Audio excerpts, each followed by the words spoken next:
How did we even get to this topic? Like, I feel like we were just chatting about random stuff, and then we were both frustrated at like how everything's become this like giant blob of uniformity, I think. Everything it's standard, right? everything Like, we looks the just have these same. conversations and then something comes out of it. Yeah. Today we have decided to talk about the neutralification of weddings. And maybe a little of everything else too. I'm sure we'll end up tangenting about everything else, but specifically, we're talking about Indian weddings here. Yes, that's also important to note. Because I know what you call them, like Christian weddings, white weddings. Like, they're called white weddings for a reason, right? Because the theme is generally quite neutral. Traditionally. It's not the case with traditional Indian weddings.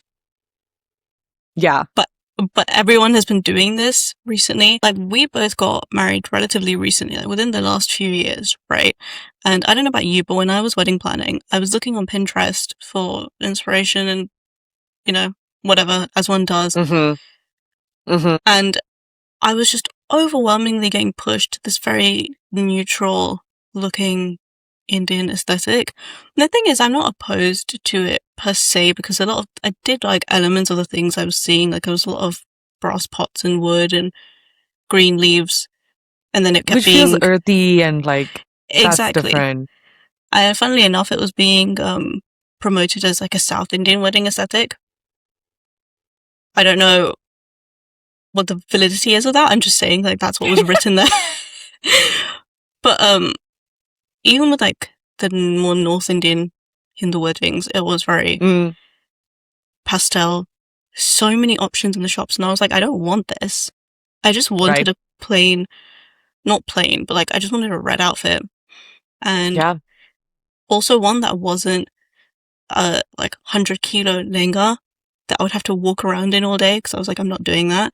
And it was just so difficult to find. And it was so difficult to explain. Like, people just automatically assumed that I was after the like pastel wedding thing, and I was like, no, that's not what I want. Even though I like some of the earthier elements of that, but I don't want that in and of itself. And then it became difficult to like find what I was looking for.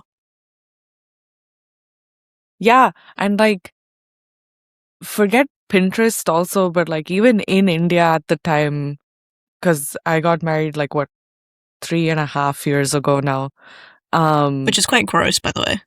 Which is horrifying. We'll talk about the weird passage of time later, because time is a weird concept that I don't fully understand anymore. Whatever.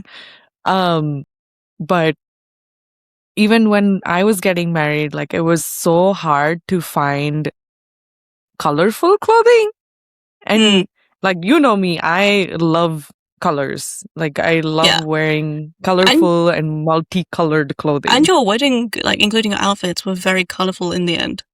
Exactly, because I had to go all the way to like Tamil Nadu to get all my saris. And for context, you were going from Bangalore. From Bangalore, yes. So it was like not super far, but it's far enough. Think what, like 6 hour drive, whatever. But even then, like, there were so many like more muted colors, which is fine if that's your thing, but it was like increasingly harder to find like the rich, vibrant colors that I really prefer. Like the nice deep ones. And I think like thinking about that, and then also just seeing the amount of pastel colors, beige colors that was like a big trend all of a sudden, is kind of what got us to want to talk about this a little bit more. Yeah, because even if we're talking about neutral, like, not neutral, muted colors, like even this t-shirt I'm wearing, which I will red for the occasion, considering what we're talking about. But like, it's not a bright red. I didn't even think about that. Hey, you're representing the other side of the coin, the neutralification. Like even this t-shirt I'm wearing, it's a muted red, but it's still a color, like it's still red. And this is a thing I've been struggling with even in my day-to-day clothing at the moment, where I'm like, why does muted just mean neutrals? That's a separate story, but like at least for weddings, why muted is fine. But where's the color? Where's the color? Yeah, and like, I don't know, even with the pastels, right? Like there are some obviously that look really good, like, and can have good color in it. But I think we increasingly saw a lot of the like beige pastel colors, like the more nude type, which I was like, this is so unlike our wedding trends. Typically, we're all about like as multicolored as possible, as loud and as maximalist as possible. So that was very confusing. I want to say, I think that it was like, I think the first celebrity couple that I saw doing it was like, I think it was Virat Anushka Sharma, Anushka. Yeah. And they set the trend, and it's like, fine, you want to do pastel because you want to be different. But now everyone's doing pastel and no one's different. Exactly. Because they did it first, and I was like, oh, unique, interesting. And then after that, every single Bollywood couple did it because like it got followed with like Deepika Padukone and like To be Alia fair, Bhatt. she wore red, Deepika Padukone. Yes, but she also did wear pastel. But that was for her South Indian wedding, right? Mm. That one I'm not going to comment on because I don't know about the cultural significance of it or whatever. But like at least for the North Indian ceremony, they wore red. Yeah, I do remember that.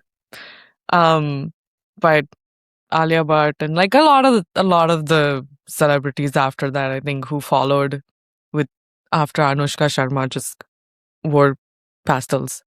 The thing is, like Alia Bhatt looked good in her pastel sari, so I can see why everyone jumped on that trend because she looked good. But not everyone who followed her did look good in the pastels, and they should have laid off. And look, I'm not saying all this as well. Like you were saying, Indian weddings are typically very like loud and maximalist. That's not my style, personally. Yeah, and that's fine. I really struggle with the whole like loud maximalist thing. I do think it's a thing of like I haven't quite found my footing in Indian clothes, but like in some ways I'm happy for the fact that like the earthy wedding aesthetic was even coming up when I was searching on Pinterest was nice for me. But I still acknowledge that it is it feels a bit like watering down the traditional look.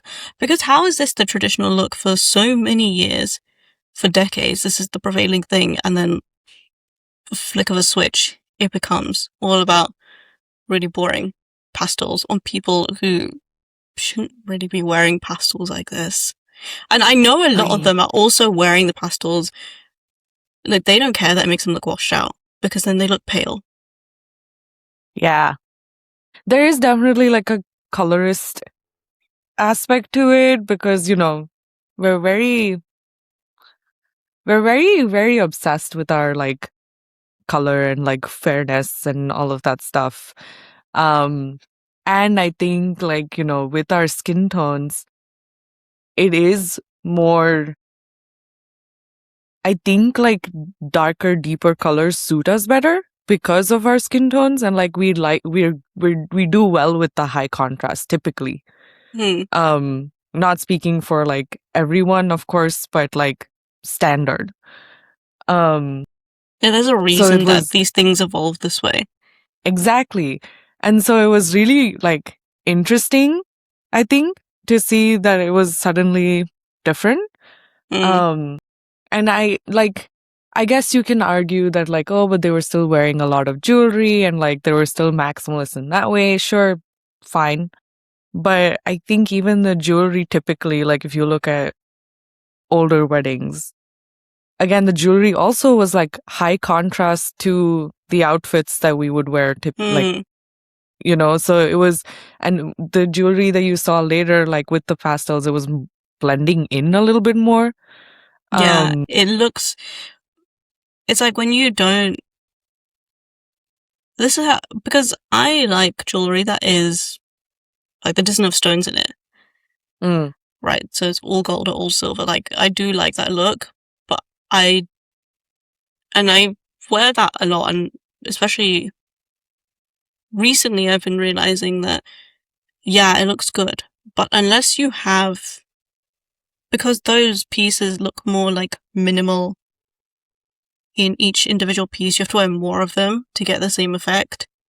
As you do, like, if you've got something with stones in it, then you can get away with wearing less, but the problem is everyone's gone for all gold or whatever, but they're not wearing enough to compensate and make it still look maximalist. And I think the jewelry thing, like, a big part of that is just like the stupidly high price of gold.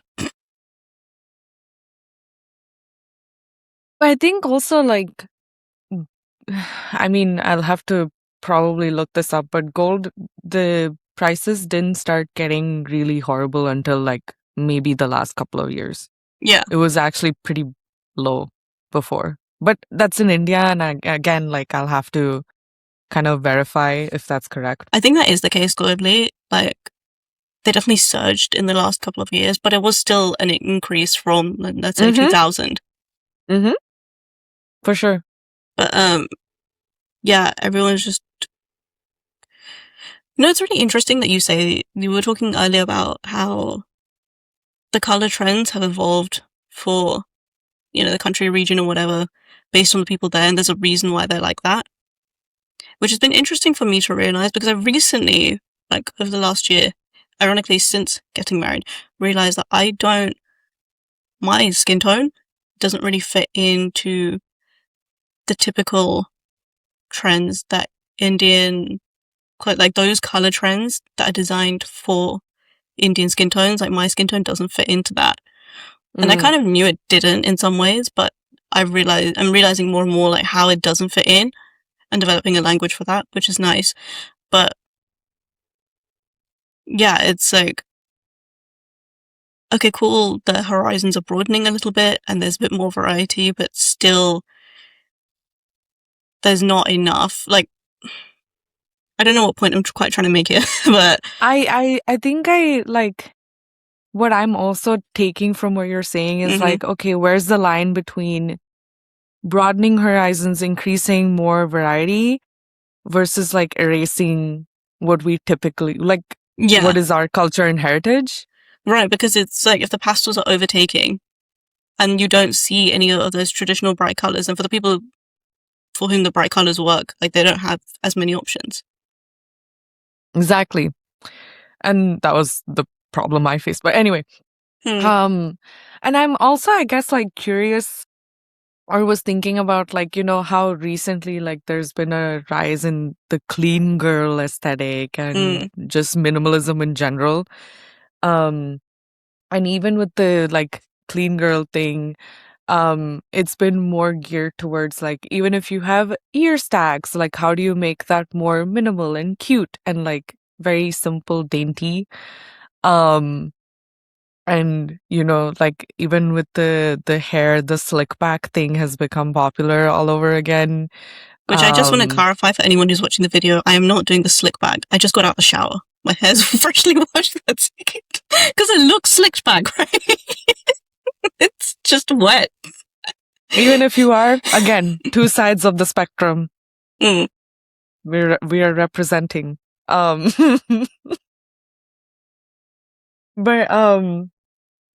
yeah, so, like, I don't know if that also has something to do with, generally I think, like, the whole beige aesthetics became bigger.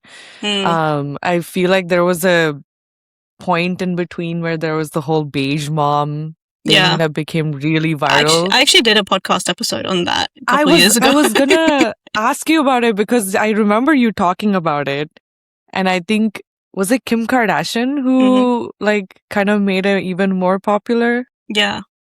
Well, Kanye West through Kim Kardashian. How Kanye West? Wait, I don't remember him being involved at all. Because he did See, I learnt about this after I put out the episode. And in that episode, I was talking about her house tour mainly. That was the extent to which I was talking about her, so it's kind of fine. But, like, I've since basically he was pushing his fashion vision and stuff through Kim Kardashian, especially at that time. Then that's when his first like Yeezy collaboration came out and stuff. And that kind of set the tone because again, he was doing something different at the time with all these neutral tones in sportswear or athleisure or whatever it was, rather than trying to go for like the blacks or the bright colors or whatever. He went for that very beige aesthetic, and then it just spread like wildfire. And it didn't help that like he kept pushing Kim Kardashian. He then got her to model a lot of his clothes, right? Even if she wasn't modeling in the campaigns or whatever, she was wearing them when she was being photographed or filming or whatever. And then she continued it through Skims. But it came from Kanye West originally. Like, it's a very Kanye aesthetic. Interesting. That is fascinating. Because like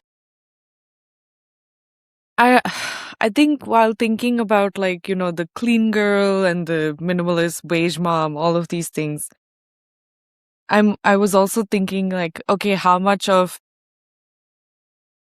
India becoming more pastel oriented was also kind of borrowed from Western influence and like these big popular celebrities. So how much of it was almost like an amalgamation, like trying to mix in a little bit of the West?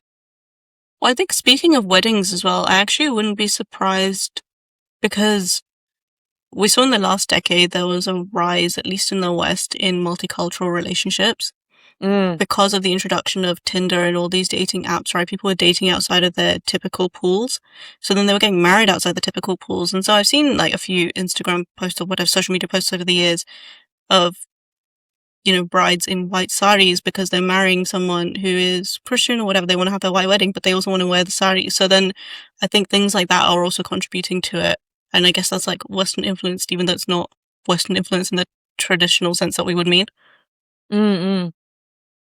Like, yeah, I think I was thinking about like borrowing or versus, you know, almost like the acculturation and culturation argument of like, are you trying to fit in with that culture or are you like almost forcing it where you're like, you're there, but you know what I mean? Which I think in the case of India is like, you're forcing it. But what I was getting at was that, you know, let's say someone's getting married in the US and she's getting married to a white guy or whatever, and she decides to wear a white sari for her wedding's Indian bride. But she'll have relatives in India who will see or have gone to a wedding and they'll see, oh, she was wearing a white sari, she looks pretty. Okay, cool. And then I'm also seeing all the like pastel Bollywood saris or whatever, cool. Now I want to do this thing. I was going to say this next bit off record. I did say it off record, but we're putting it on record. Aside from it being like an amalgamation of, you know, oh, I saw my cousin do this and I've seen celebrities do this and blah, blah, blah. Right.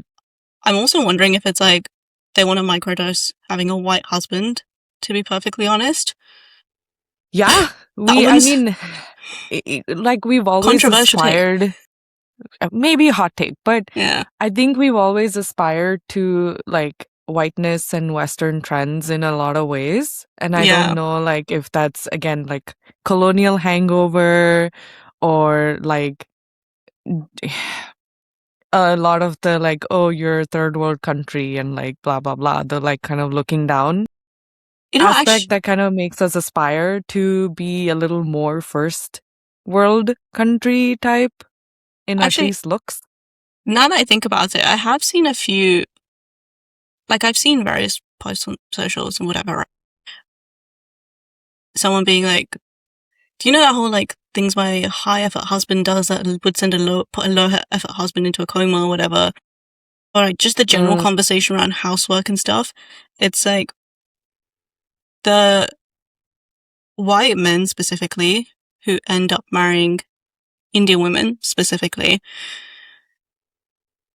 I would say tend to be like really on it in terms of like they will contribute to housework, they will do these things, they will support their wife's career, and they will be an active parent. Like they do all these things, and if they didn't do these things, they like the Indian women wouldn't have chosen them because that's ultimately like the big differentiating factor between them and just like staying within their own community.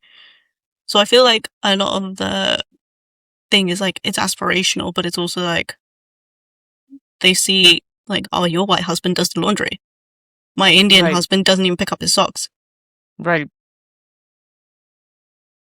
Yeah. And like, it definitely is a lot about like, gender roles in the house and equality, contribution, labor, like all of these things are definitely a part of that conversation. Because then you also hear a lot about like the mama's boy thing, and that's pretty popular in India, especially. Um, but but that's like I think a whole separate conversation. But I think like since we're down this wonderful tangent anyway, I was looking at like kind of when all these trends started, like what's the language around it, because I'm always interested in how these things are being talked about. And there was this like, I think I don't know if it was like a promotional advertisement for like a clothing brand or what it was, but I found this piece that was basically talking about like neutral colors such as beige, ivory, cream, and pastels exude elegance and sophistication. Whereas like, they're called calming, soothing, they're subtle, a lot of the use of the word sophisticated. Yeah. And you can showcase statement jewelry because the colors are more muted and like, yeah, soft muted tones, fresh and airy look. And I think the main kind of thing was like they're trying to showcase elegance without sacrificing grandeur. Was this for like day-to-day clothing company, or was this for weddings specifically? Weddings. Interesting. Because I'm thinking about day-to-day clothing. No, this was specifically for weddings, right? And I think they're trying to push the like, this is subtle, this is sophisticated, this is elegant, this is soothing and calm and whatever. Like, it just feels icky in some way that I can't particularly put my finger on right now. You know what it reminds me of? It reminds me of, like, sure, Kim Kardashian did a lot for, like, the whole sad beige thing, but you know who did a lot for this? Sophia Richie. I don't think I know who that is. Sophia Richie, Lionel Richie's daughter, when she got married. Oh! Never mind. Bad with names. Because those were a lot of the words that were being used to describe her quiet luxury wedding, right? Like, I remember the last season of Succession came out and everyone was talking about the ludicrously capacious bag thing. And then shortly after that, her wedding happened. And then it was like, see, this is what we meant when we said quiet luxury and wealth whispers and all this kind of stuff, even though, like, that's patently ridiculous when you look at any of the footage or whatever from her wedding. But, it was very much like that was the kind of vibe she was trying to give, right? And I mean, as far as like day-to-day clothes go, like I said, I talked about this in my Sad Beige Moms episode. And I think it's very multifactorial. I think there's, certain people who are, celebrities or whatever, who have done this kind of thing.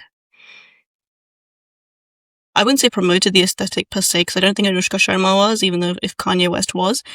But like, they've shown this aesthetic and they've done it to be different and cool, like it was different, edgy for the time. So there's that influence. I think there's like the fact that, they're talking a lot about it being calming, right? Even just day to day, we feel very overstimulated, dysregulated. Like, I've seen a lot more things over the last year talking about the nervous system dysregulation, and like your nervous system is dysregulated and that's why you're inflamed and that's why you're like puffy and fat or whatever. Like all this kind of stuff. So again, the soothing, like neutral tones, if there's less stimulation for your eyes to focus on, then you can actually process all the other shit that you're dealing with. Sure. But then it also, like, because they tend to focus on earthy colors and like, is it a touch grass kind of thing? And like the focus on, it's like, you're trying to microdose, like being back to earth and nature, and like people focusing more on natural fibers. If your natural fibers look like they were hand dyed, or sorry, not hand dyed, like natural, using natural dyes, right? It's that feeling of like, it's the same way you have a man who More works in an grounded, office. essentially. Basically more grounded. It's like when like men work in offices or whatever, they don't know how to do anything, like they're not handymen, and that's fine. But then they'll still like buy the tools and try and use the tools to make themselves feel more masculine. But it's like the same thing, like you're using the clothes to try and make yourself feel more like in touch with the earth and grounded, like you said. Actually reminds me a lot about yesteryear. Which we both have episodes on. But it's that kind of thing, right? Like, again, she's trying to pretend that, you know, everything is natural and every, like, whatever, natural fibers, using natural dyes and blah, blah, blah, blah, blah. But I think it's, because you brought up yesteryear, but I think it's a similar argument, right? Where it's like we're trying to showcase or trying to portray this picture that we're not. Like, yeah, exactly. That's whole, what I'm saying.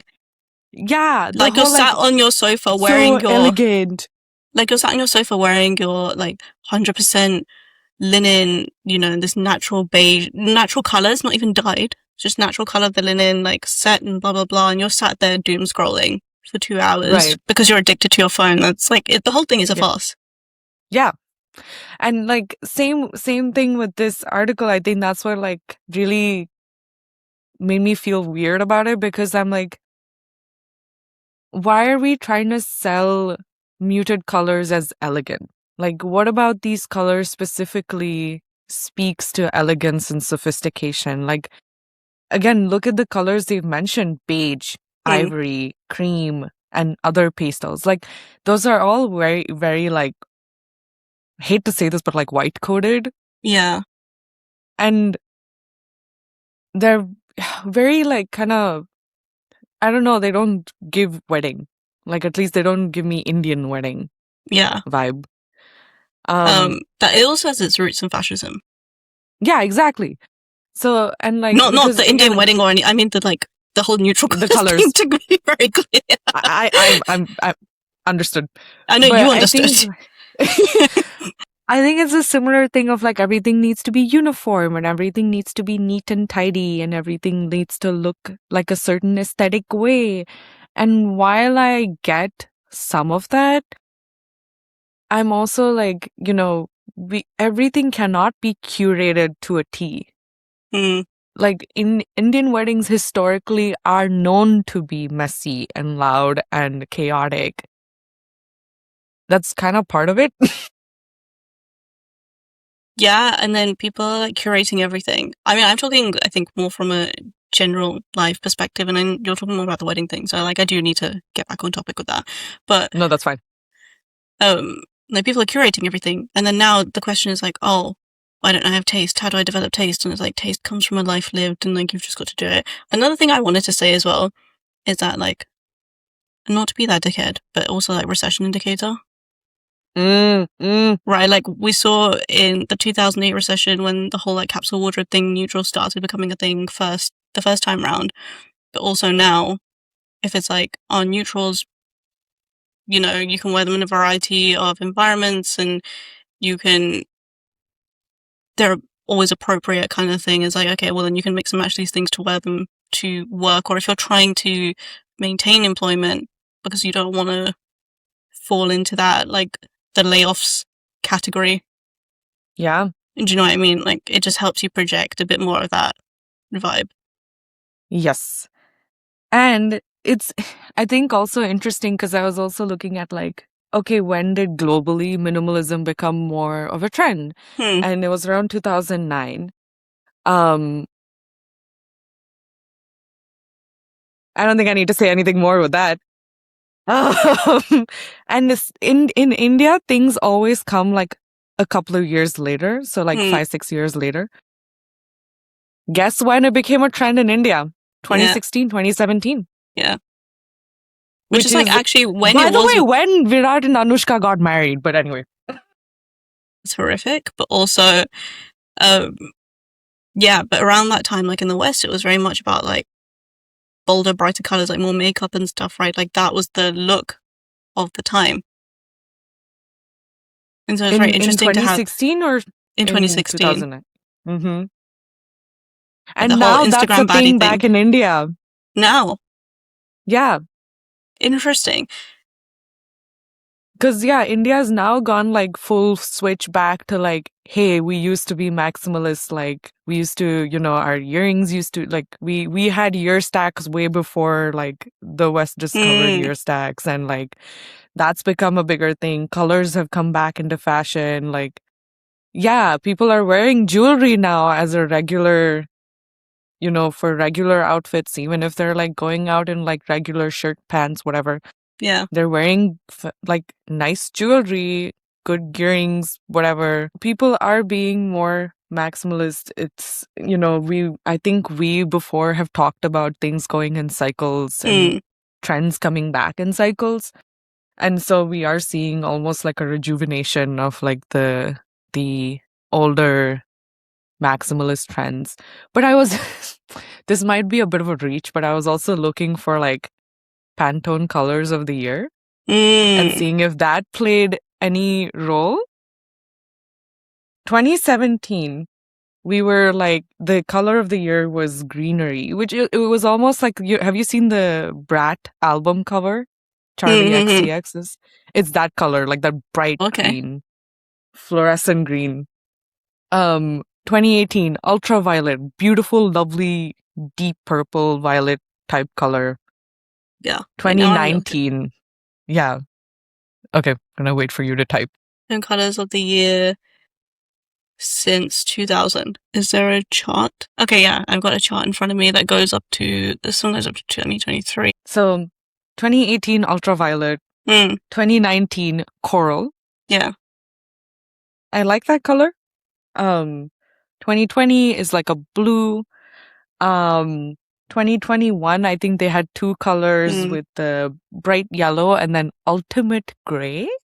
To be fair, I think that yellow looks nice with the grey, and it would be hard to pair it with anything else like that yellow in isolation. I am speaking as someone whose favorite color is yellow. To be honest, I really like the 2009 that yellow is one. Lovely.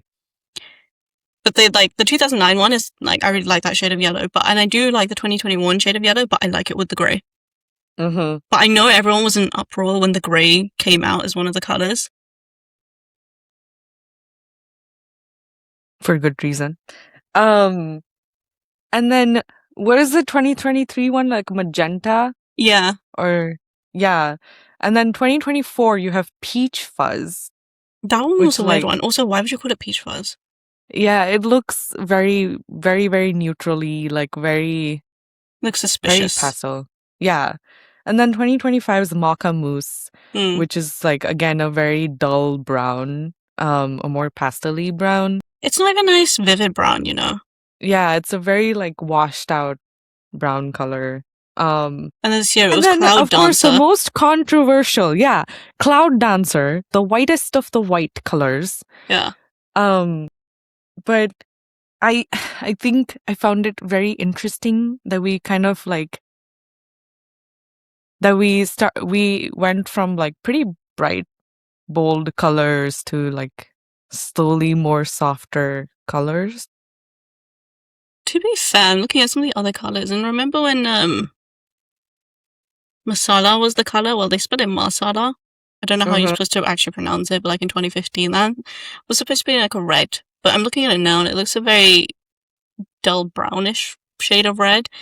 Like I would wear it as a lipstick. Which year was this for? 2015. I'd wear it as a lipstick, but I wouldn't call it bright or, anything else by any stretch of the imagination. Nice color, wearable, good makeup color, but I think I quite I don't know what Pantone does. I don't know how they pick their colors of the year, to be perfectly honest. But it seems quite kind of like not hit or miss, but there is more variation in whether they'll go for like a bright color or a dull color, even like in the years you're not expecting a dull color. And then also if I'm looking at this chart from all the colors from 2000 to 2023, 2005 and 2010 look practically the same. Exactly. Oh, sorry, my mistake. 2005 was blue turquoise. 2010 was turquoise.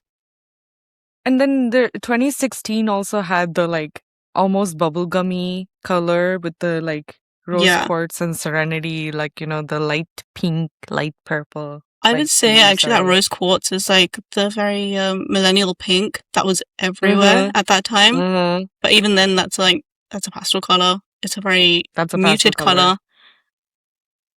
2006 was sand dollar.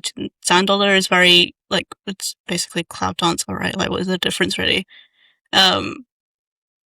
2000 it's a cerulean.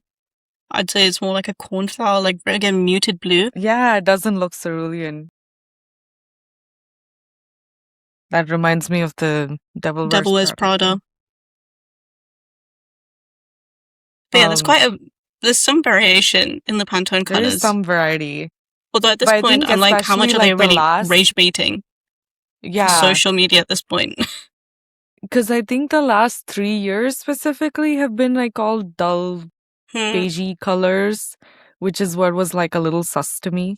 And I don't know, like I was wondering if that had connections to, again, the beige trend becoming more and more popular, or at the time becoming more popular. I think we're maybe moving away from it now, but I don't know. I think we're moving away from it in the same way that I don't know how much there is a we at the moment. We as a whole, like YouTube removed its trending page in 2024 because they were like, there's no point because everyone has their own silos of the internet that they use, and they weren't, you know, ahead of the curve on that. They were just following the existing trend that had popped up. And so what I'm saying is like, it's very difficult to say like, oh, we as a society are doing this, because it's like, well, some pockets of the internet will be doing a very different thing. And it's like some pockets of the internet are like, you know, let's bring back color, let's have more fun with like tech, whatever it is, like they're building cool cyberdecks and shit. I've been looking at cyberdeck videos recently, so like that's the example that's come to mind. But just in general, right, like have more fun with things. And then you've got the sides of the internet that will not, even within like the same age, gender, location, demographics. So it's like how much, and like you can talk to people and there aren't again, like same age, location, demographics, all the rest of it. And it's like before you would have been aware of the same memes, right? And there's no such thing anymore. Like everyone was aware of the Harlem Shake. Everyone was aware of like Charlie Bit My Finger and whatever other bullshit there was. Right. But there's no such thing as that. So it's like, how much can we say definitively, like we as a society are doing this, besides like looking at things like that are of mass available, like clothes in chain shops like H&M or whatever. But even then, a lot of those are decided, well, like they're bought based on trend predictions by places like WGSN. And it's like, but you're predicting that based on what you think will happen. You're following the data, sure. But it's also,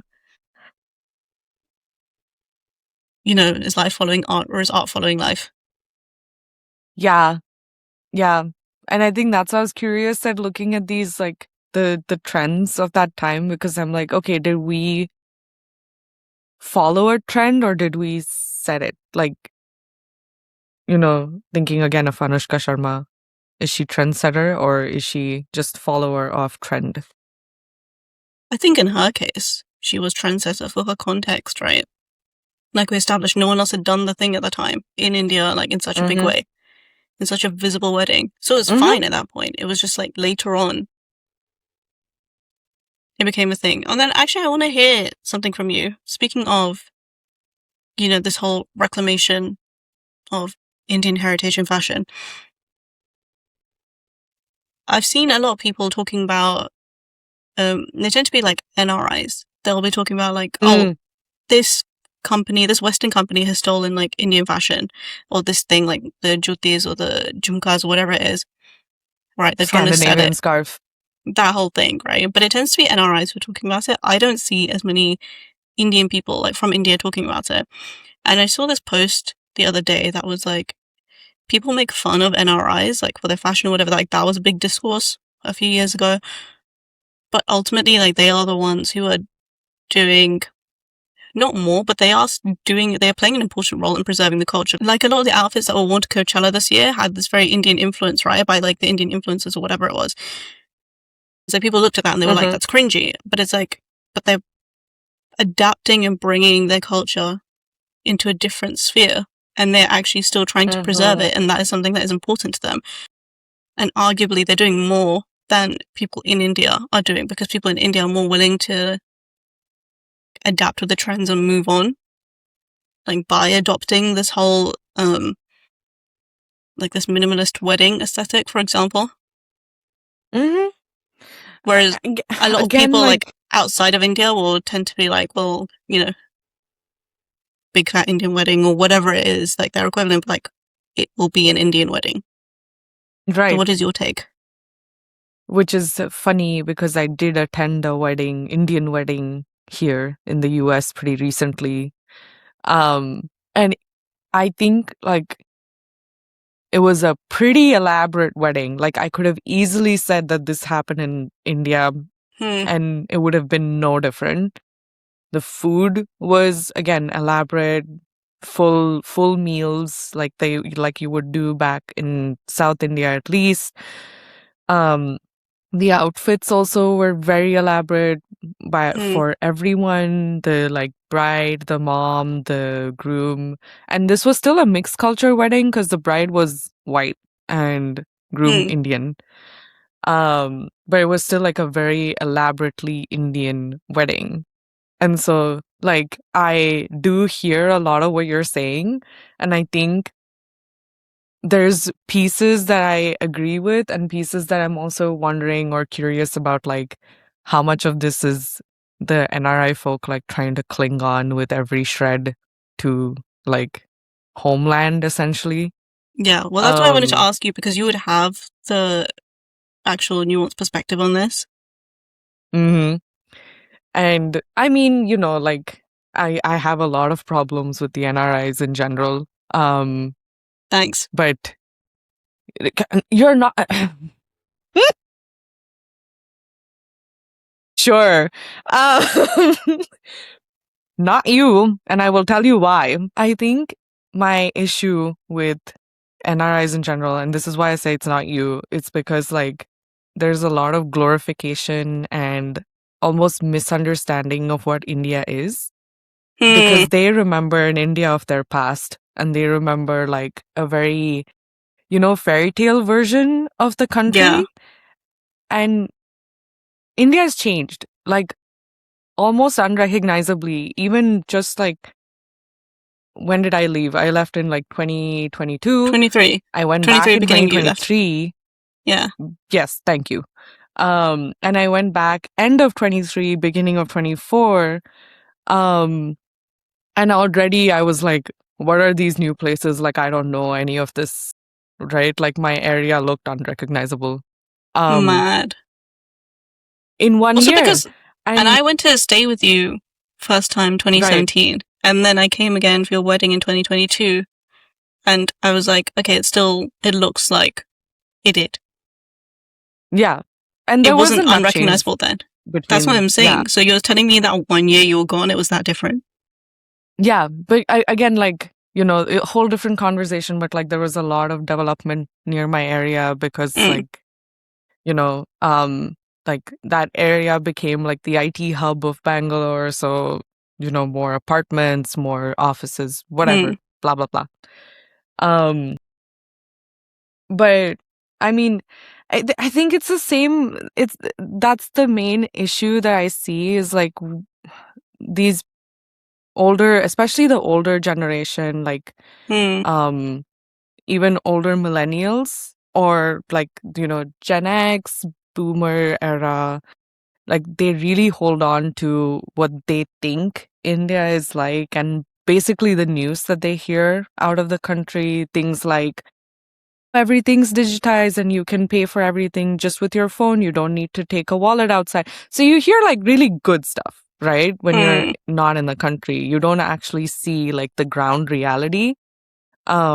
It's almost so like, funny. In a company, when you're like top level CEO, you don't see like the ground level issues of the working staff.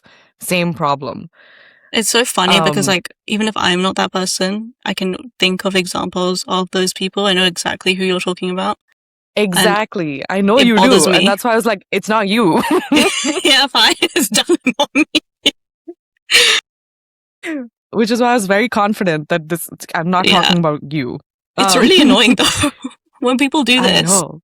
I know. And like, that's why I'm saying, like, I don't like those people.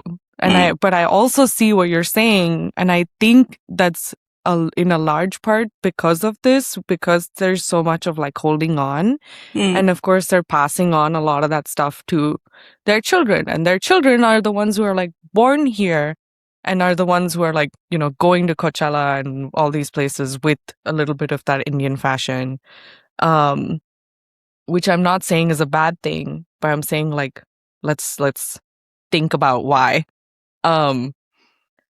And it's still like the same acculturation concept, right? Like, are we acquiring and staying true to our culture, or are we like adapting? And what does that mean? I think that's the golden question, isn't it? What does it adapting mean? Like, even when it comes to weddings, like, what does adapting mean? What does adapting mean with the whole like beige-ification of Indian weddings? Yeah. And like, maybe this is unrelated, but something that was also annoying me, and like, you can tell me if it's unrelated.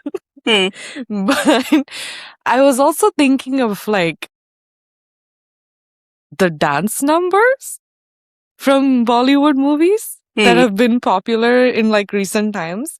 I haven't seen any Bollywood movie that's been popular in recent times, so I've only seen like that's fine. A couple of clips. So yeah, and I think that's kind of what I'm getting to of like, especially the songs and like the dance numbers is kind of what I'm thinking about, because that's obviously like what I focus on. I love dancing. All of that. I'm a professional dancer right here. She's underselling it. Thank you. But I was like looking at, okay, last 20 years, what were the popular songs? What were like the outfits like? What was the, general ensemble like? And it was so like, again, takes up your whole screen. There's so much going on in the background. There's the main dancer, there's the backup dancers, and they all have like beautiful outfits. Very like, there's so much variety. There's like, it fits with the like vibe and general aesthetic of the set and like all of this stuff. So, like, you can see there's care and all of that gone into this song. The songs are also much more interesting, but whatever. I don't know how much of that is me being like, oh, back in my day, the songs were so much better. But anyway, I'm sure people will disagree with me, but even fine. with the songs, they've become more like westernized. Like, they don't have any sense of soul or spirit. Like, exactly. Yes, this is a Bollywood song, right? It's like, this is a Western song with Hindi lyrics. Not even. Right, because the tune is again pretty similar, standard. Like, I can't really tell some of them apart. They all kind of sound the same. And and like, shout out Shah Rukh Khan. He really dominated the like late 90s, early 2000s scene for dance numbers, especially. But yeah, like, it was so elaborate and so like, larger than life, which is, I think, how I think of like Indian weddings, Indian movies. And then I think around the same time of like 2016, 2017 is when it kind of flipped a little bit. I think around that time, a lot of the movies started focusing more on like, I don't know if they were focusing on anything in particular, but it's like there suddenly started being a lot more Western clothes being worn in movies. Yes. And then they were going for like, more like the female characters were more like spunky and did what she wanted, and she had sex outside of marriage and all this stuff, and it was like, fine, great, cool, but you're also presenting this in a, like, she's westernized, like they're trying to do a certain thing with it. She wears short clothes and like blah blah blah, and therefore she's very modern. She's modern, yeah. It's not like we just want variety in our female characters, which like you could have found before. Also, it was less explicit, and even the characters before, like you have Anjali from Kuch Kuch Hota Hai wears Western clothes, right? When she's in her tomboy phase, and then when she's in her like sanskari, like traditional girl phase, she's wearing saris. But even like her Western clothes in her tomboy phase were not.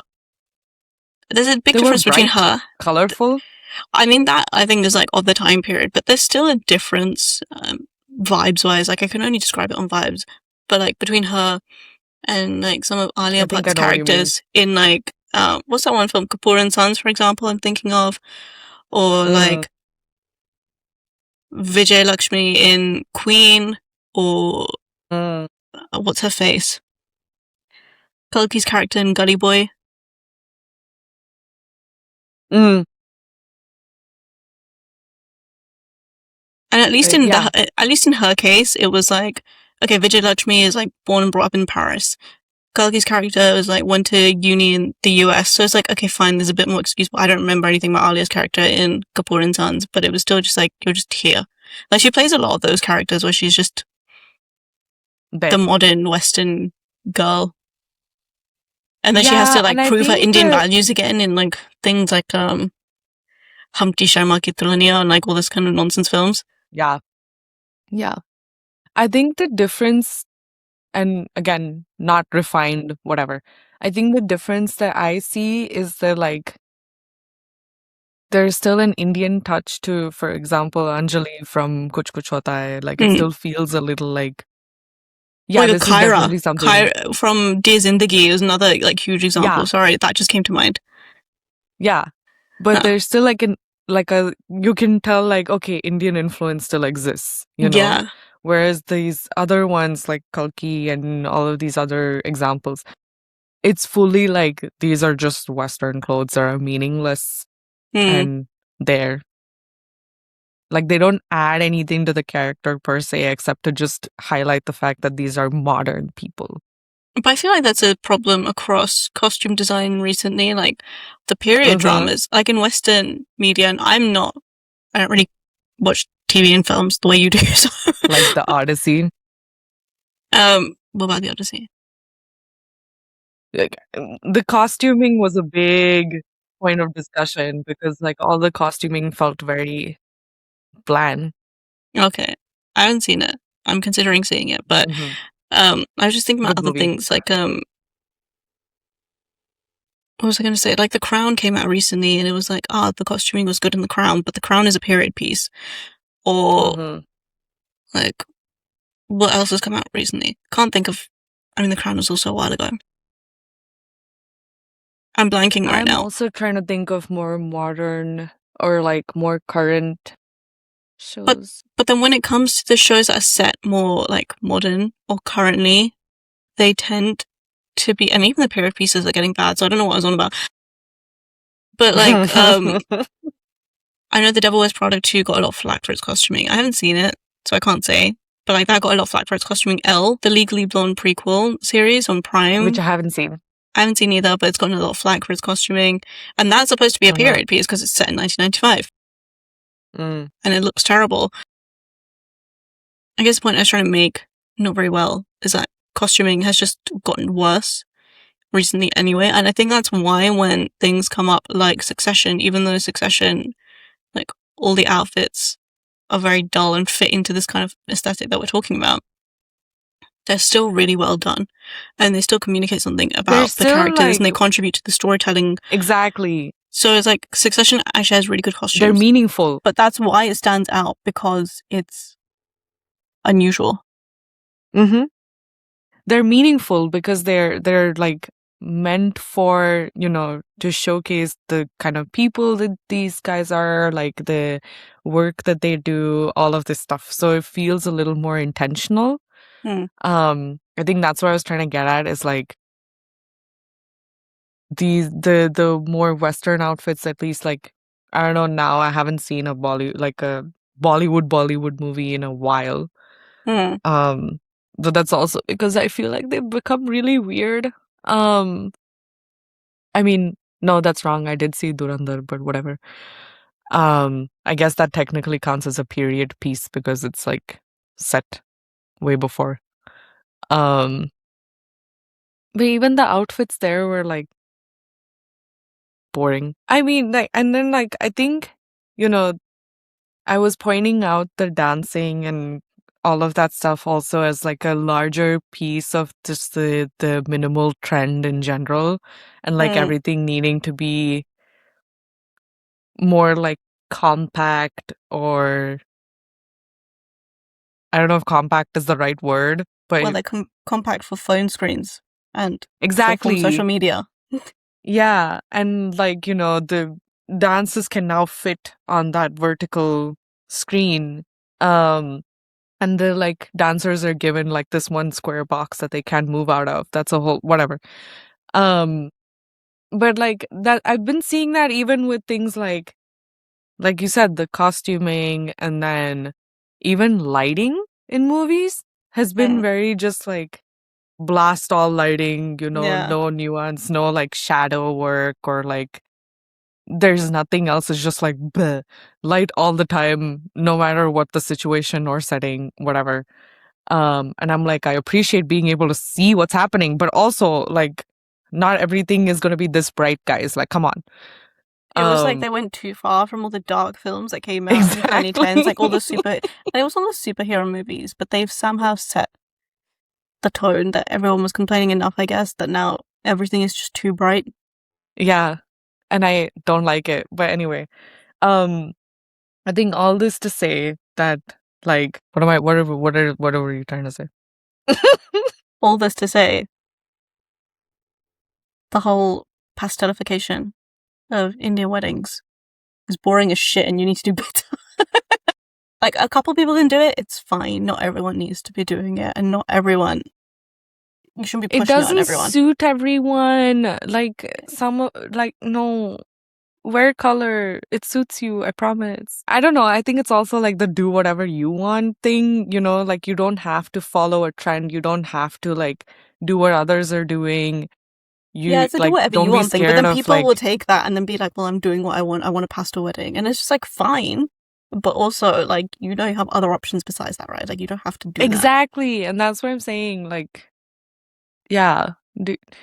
Yes, okay, fine. If pastel's what you want to do it. But, like, think about whether you want to do it because it's a trend and because other people are doing it and because it's, like, a thing. Or whether somehow, you or whatever, actually want to do it. Yeah, basically. And yeah, and whether you like it, like whether it suits you, I don't know. Think, use your brains. I think on that note, we'll wrap up. That would make a great podcast name, like Use Your Brains. Right? I feel like that's it's about critical thinking. It's in the name. I feel like that's been my tagline, you know? I did it even with yesteryear, where at the end I was like, think, people. Like, wake up, sheeple. But even now,